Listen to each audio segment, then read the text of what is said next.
And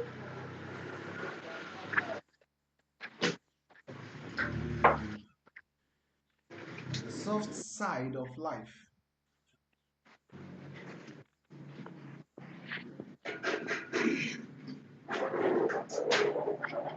It is the presence of the bad that gives value to the good.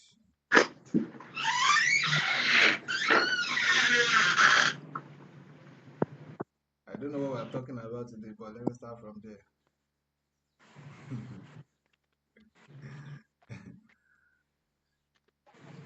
So, if wisdom is everywhere,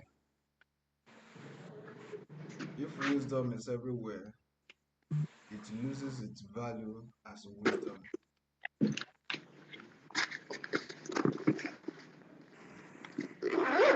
It eventually becomes holy.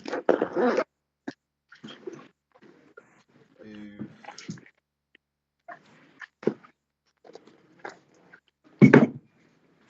wisdom is all that we know, it will not be known as wisdom, it will just be there.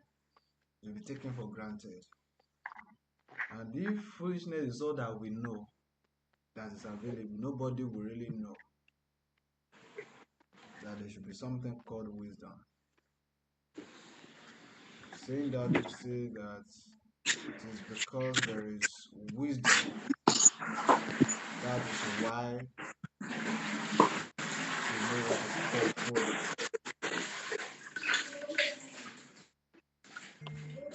Somebody's mic is making noise there. It's because there is wisdom. Or let me put it this way, it's the presence of folly that give wisdom its value. So it's the presence of the poor that give the rich its value. It means if everybody is rich and everybody has everything they need and everybody is fine,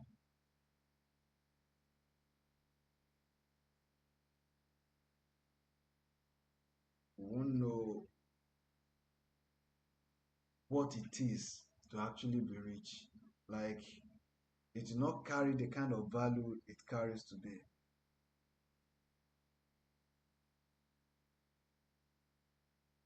And there is just one thing that thing is simply saying. And what it's saying is anything that is of value, that is worth something, it actually derives its value in its rarity. It's in its scarcity that its value is derived, irrespective of what it is.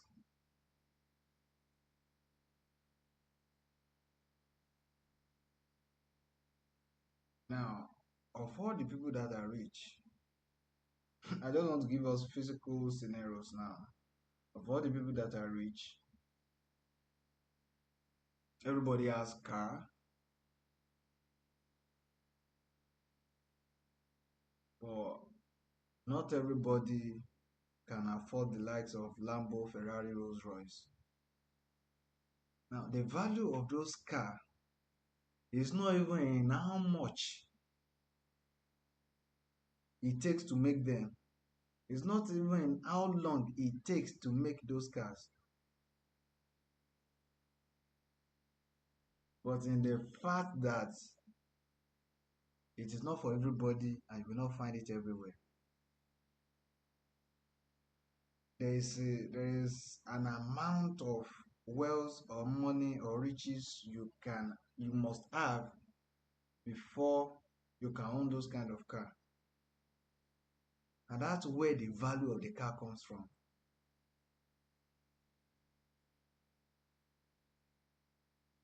Everybody live in one house or the other. Everybody lives somewhere.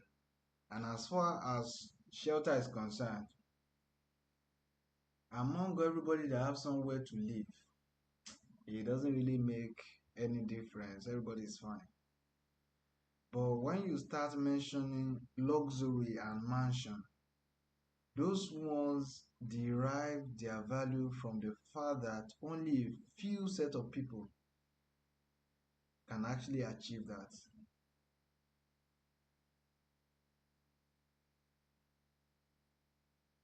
And that talks about you as a person. How common are you?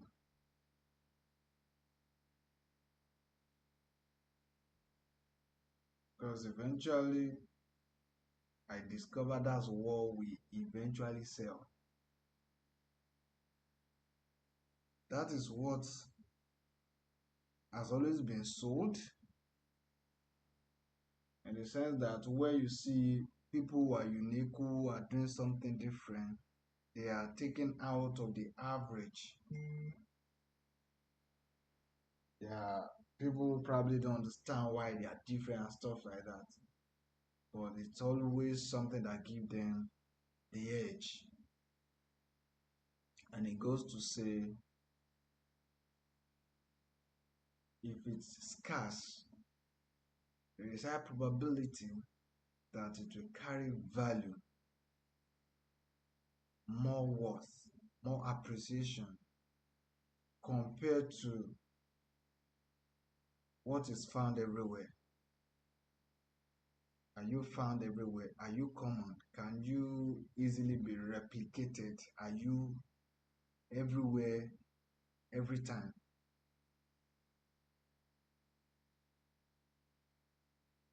As a person, that plays a kind of value on you.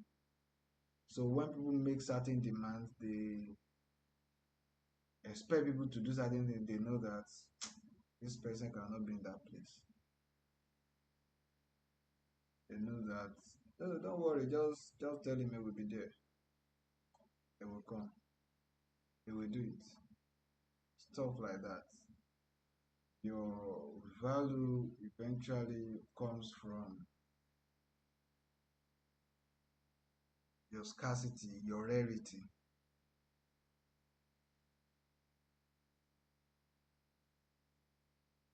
Anytime that anything, okay, let me just use crypto for instance, since we're all familiar. Of over 2,000 cryptos, why is the gap between BTC and every other one so wide? You can ask, you can just imagine, why is it so wide?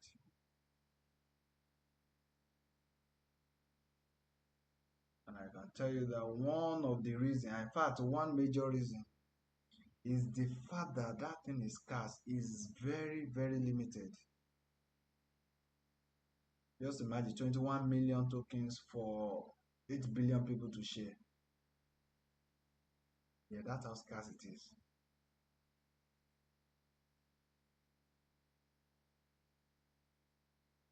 You can just divide that and see what it is, what each person will be able to hold if we should distribute it evenly among 8 billion people. Now compare that to ETH.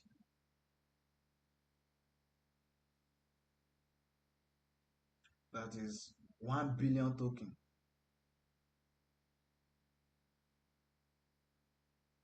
For 1 billion token to be shared among 8 billion people, it means one token to 8 people, right? And that's to say each person will still have 0.1 plus.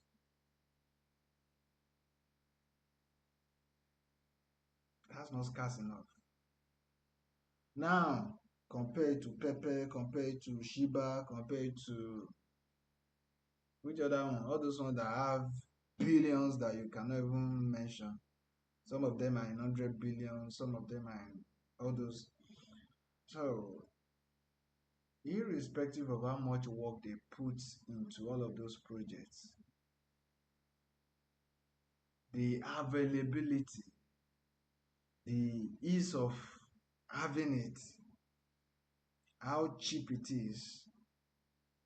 In fact, its availability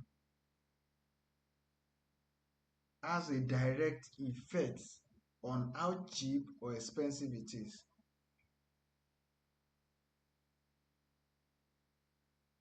Irrespective of how terrible things want to go, there are certain numbers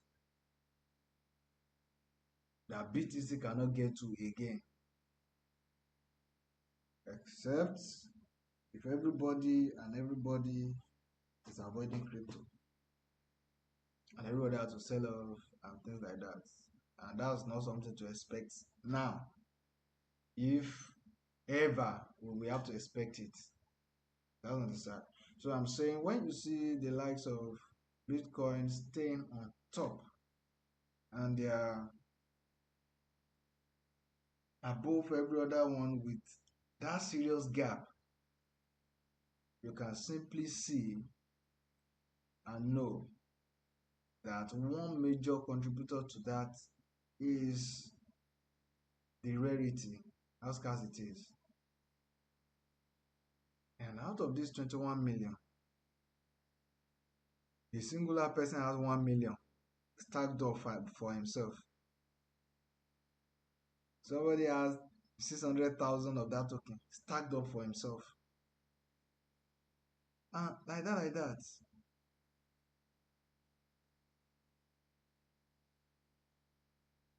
Just imagine what is left for other people to share. And every day, every time people are still coming in, wanting to buy, wanting to hold, people are still coming in to say they want to push money in and stuff like that. I'm saying that to say, even if you are cheap, by the time you start becoming scarce, you begin to add up some values. Now let's take it to our work.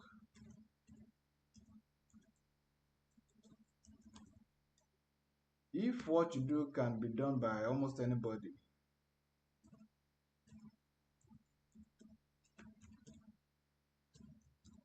and the quality will be the same, then it does not matter how cheap you price it, or in fact you can't even price yourself high in that level. If what you deliver is what every other person delivers,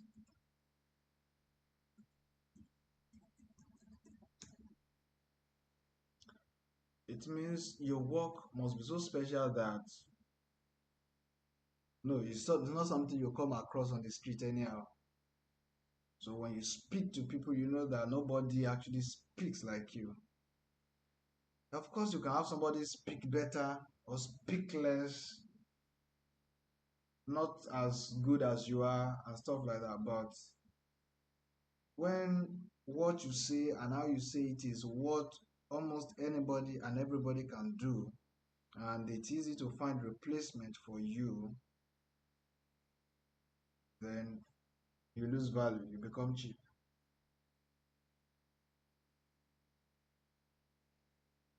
That's why you see some, or let me put it this way. That's why restaurant will always charge more than the Yalonje on the street. Very many times if you check, not necessarily because they make better meals, but because they do something beyond just giving you the meal. They give you an environment that is conducive for you to enjoy that meal. They give you an atmosphere that gives you a memory with that meal that you're taking. When you do your job for people, are they just seeing the work you did for them, or they are also having some memories, they are having some excitement, they're having some serious experience with it. And when you relate with people, you People just see you as another guy or another friend that I just met, or they're having some kind of serious moment with you where they think, oh, thank God I'm meeting this person. Because that's how value actually is generated. That's why people will tell you, find your unique selling point, find this, find that. They are simply saying, how scarce can you really make yourself? Can you really make your product? So that it's not easy to find. And when they look for who can actually make it the way they want it, the way you make it, they will go round and round that they eventually still come back to you. And that's what we're saying. So if all you are doing as work is to tell people you are beautiful, is there a way you say it that they don't want to hear from any other person apart from you? Is there a way you say that if they go heaven and they come back to earth, they want to come back and hear it from you? That's what it is. And that's how we do it. Come different, come unique. Make sure your work is, make sure your work drive value by, by scarcity. And yes, when I talk about scarcity in this sense, especially when it regards your work and product, this is to tell you that it's not to say that when they reach out to you, you are unavailable. It's to tell you that when that work needs to be done, you are always the best person to do it. It's not easily reproducible by other people that are not from you. That's one. Secondly, when you do products, can you make limited products? Limited products. And this will also come back to what you're trying to do. There are businesses and works who dealt in revenue. That is basically all they just want is big numbers. But there are some people who want big profits.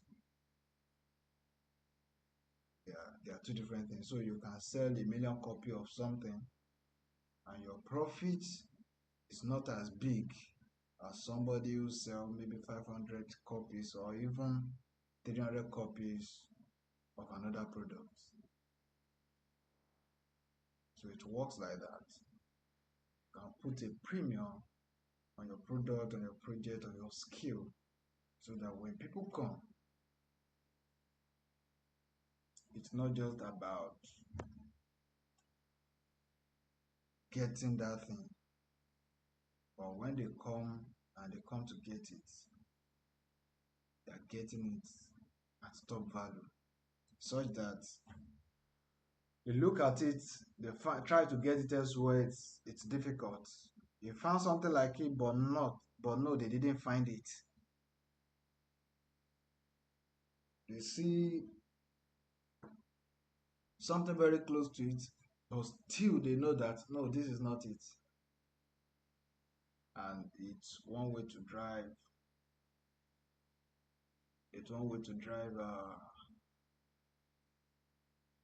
value, to drive value. To a large extent, as much as I like the numbers go up, my focus is always on the big profits. I really don't want just big number that is not giving big profits.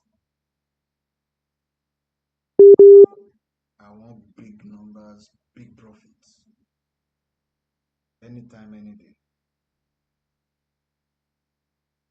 So it's just a single car of, let's say, for those looking to buy Lambo, I think the list will be around 100k dollars. You know how many Toyota 100k dollars we buy?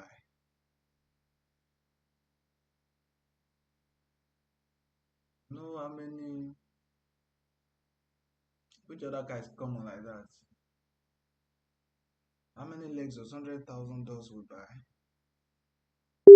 If we now go into when you talk about um,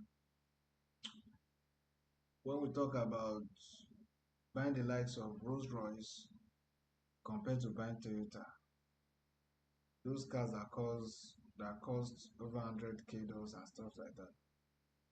Have you seen have you seen how uncommon yacht is? Yeah, it's because it's for selected few. So until you come to that point, you cannot be. So if yacht is found everywhere, maybe every other person will be buying it the way they are buying Toyota also. But at this point, we're talking about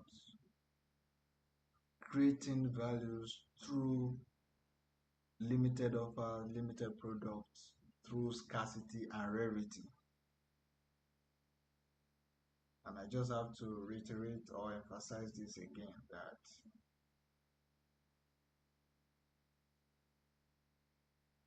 the value of most of the things we are going to get or we are going to have will be in its rarity.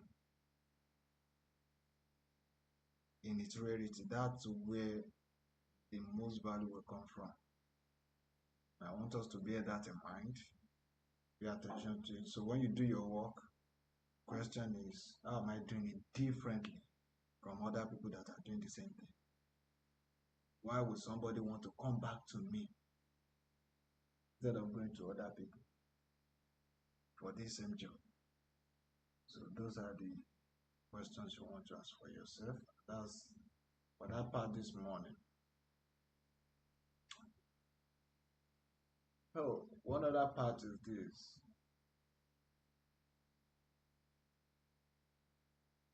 You cannot have a dick without a head. So if you don't have a head, you cannot have a dick. And if you have it and the head is not in use, most likely you cannot have a dick too. What am I saying in essence is as you grow, as you move up, as you become big and get engaged with certain things in life, there are some kind of problem you begin to have, and they are not to be run away from. The way you solve the small problems is the way you also solve the big ones. Because if you have grown from where you were to this new point, then you have what it takes to solve the problem of this new level. I was telling you about, I think it was David City, or who was I telling? I was telling somebody about a girl some time ago. We were together, and there's this friend of mine who's into crypto. She's also a lady. And in one of her transactions, she lost, I think about 2M or 3M was hanging. So she was calling me to give her advice on what to do, how to resolve it. And I told her what to do. But that thing took about 3 days or 1 week before she got her money back. Because eventually in this space, no money is actually lost until it is lost, right? I told her what to do. Then within 1 week or 3 days, she got her money back. But that's not the story I want to tell. The story I want to tell was this other girl was with me. I told her this is the problem this person had. This person that just finished call with me now. This is the problem she had. And blah blah blah. And then the next thing this one that's with me said was, thank God she doesn't have that kind of money. Like God. Jesus. Who thinks like this? How can you be thanking God that you don't have one kind of amount because of the kind of problem that come with it? Problems are meant for capacity building. Please know that and bear it in mind. As simple as it may sound, know it and let it be part of you. problems are meant for capacity building. It helps you get involved, it helps you reach out to areas of your life that you don't even know existed. It helps you spread out. It helps you take responsibility, do the things that you don't know you can do. Till today, that girl that said that thing still does not have that kind of money now. And that one that had a problem, even from that point, I think her money must have times two, if not times three, then itself. It's it's the way it works in this life. So your problem is going to be proportional to your holding, to your worth, to your stature. Yeah, I think stature would be a good word to use. If you don't have a gen, you cannot have problem with fuel. If you don't have a car, you cannot have problem with mechanic. If you don't rent an apartment, you cannot have a problem with landlord. If you don't buy land, you cannot have problem with omonile.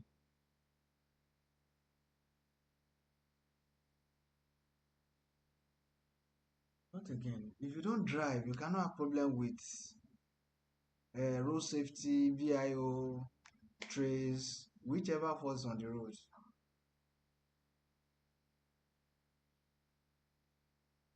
If your business does not grow to a certain point, you won't need a lawyer. You won't have to go to court. But when your business begin to get to some point, irrespective of how faithful to God you are, how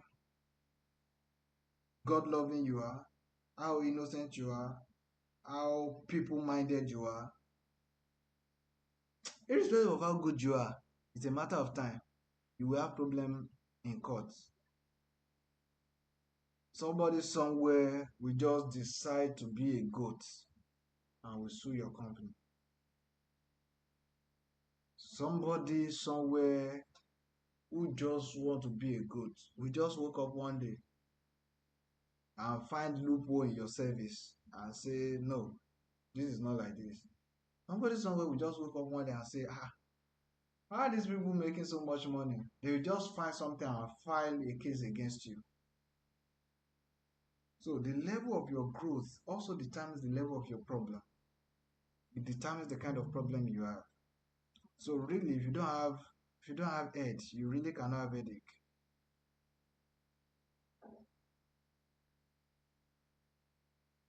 As fast as possible, as much as is possible, I want us to grow. Just do what you have to do. Come up. Grow to that point where you need to be. Fight for whatever you have to fight for. But don't you ever back down because there's a problem ahead. The heroes and the people we admire today, many of them came from solving problems. In fact, that's how many of them became known. And really, that's where the true worth of any man lies. It's not in the comfort you enjoy, it's in the problems and challenges you have overcome. And that's the way it works. And somebody said, manhood, a man's usefulness depends on his living up to his ideals. In so far as he can, it is hard to fail, but it is worse never to have tried to succeed. All daring and courage.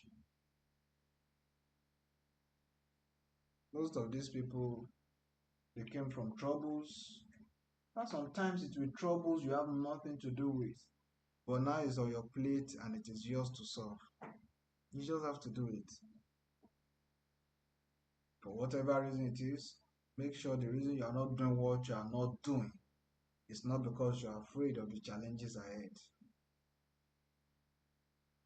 take it head on, face it, fight it, and you'll be good. And that's how you become known and gain relevance. So if you don't have it, you cannot have it. And lastly, I want to say to take a step, you always need a leg. I've heard people say, I've always heard people say, journey of 1,000 miles begins with a step. But the question really is, you have leg, can you take steps? Depending on what you are doing, it may not mean physically your leg, but then it simply means you have something you're standing on. Sometimes you're standing on money, sometimes you're standing on experience, sometimes you're standing on exposure, sometimes you're standing on connection, standing on people, standing on situations and conditions. And those are the leverage you have to moving forward towards that thing that you want to achieve. So to take a step, you always need a leg. You always need a leg. And as brief as this morning will be, that's all I have to say. Be sure to enjoy the rest of the week. Thank you for coming to my TED Talk.